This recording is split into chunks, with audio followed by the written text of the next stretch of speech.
Let's dive into the discussions shaping the nation.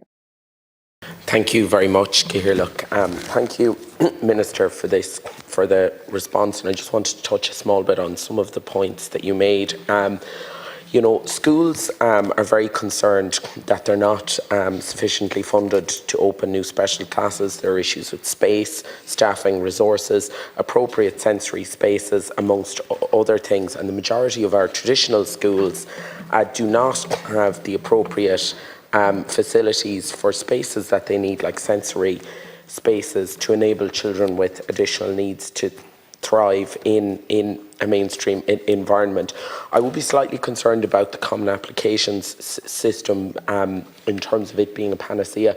We've had it in Limerick for over 20 years with secondary schools, and we do have an issue consistently every year with school children not getting places in Limerick. In relation to the provision of in-school therapists, I've had a number of principals come to me in Limerick to tell me that they are concerned about, say, the number of in-school therapists proposed. I know there's a pilot coming for Limerick and Tip this year.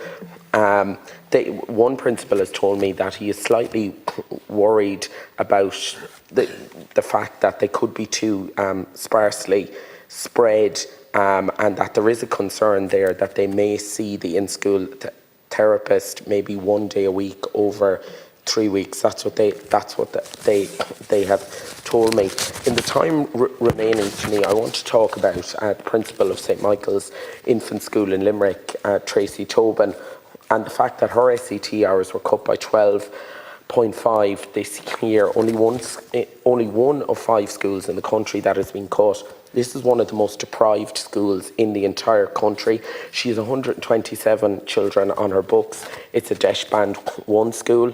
They need the highest level of support, and this is a very successful infant school. They have less hours now than when they had half the number of children 5 years ago. And a lot of these children, because it's an infant school, they're the COVID children. They may not have had development checks. They're on waiting lists for assessment of need.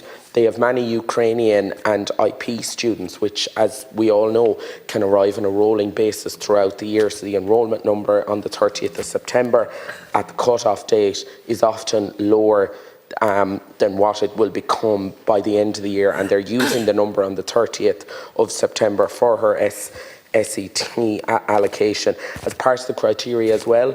She's very concerned because they're using results from standardised testing. They must return these from 2nd, 4th and 6th class because it's an infant school. This doesn't exist. They're using this as part of the criteria to support her special education hours, and as this is an infant school, they are using the results from the school that's adjacent to her.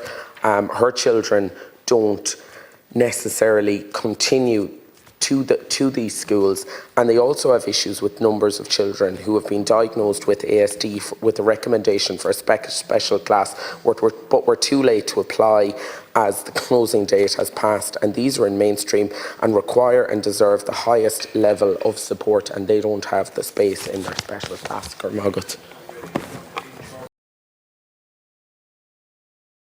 Like, share, and subscribe, and let us know your thoughts in the comments. We'd love to hear from you.